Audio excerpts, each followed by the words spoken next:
Hi Vicky Farms, let's make bread together in a pan.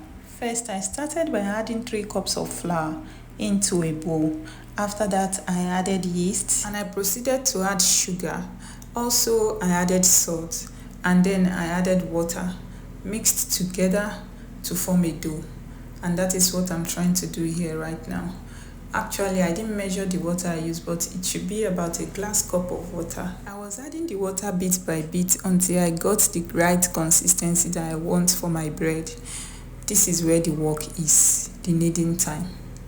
But I actually want to skip this part because I just want a quick bread for breakfast. So quickly before kneading, I remember that I have not added butter to the dough. So that's what I'm doing right now.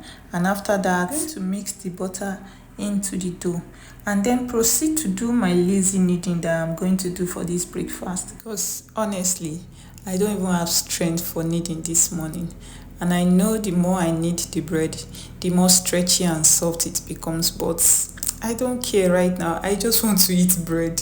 So this is me rounding up with the kneading. I covered it for about 40 to 50 minutes. Now the dough has doubled in size. It's time to cut the dough into smaller sizes, but first, this is the pan I want to use. I'm going to add oil into it and then add flour so that the bread will not be sticky to the pan.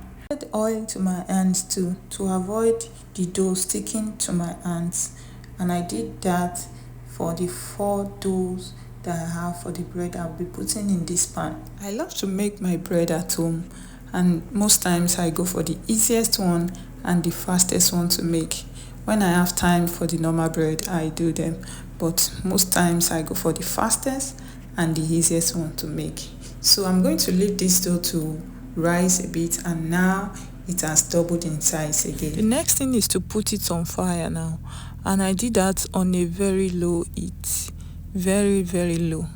But still, I found out that the bread was already burning under, so I had to flip the side so that the upper part too can bake very well. I was thinking the heat was going to be enough to bake the upper part too without flipping it, since I have covered it.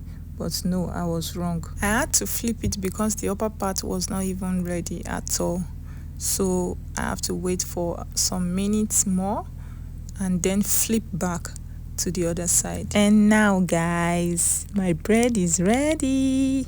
This was done really fast. In fact, super fast. If you want to make bread but also want to save some time, this bread in a pan is your go-to. It is super fast, trust me, very fast, and this tastes so good. Thank you guys for watching. If you are new here, please do well to subscribe, like, comment and share this video. I'll see you in my next one. Bye.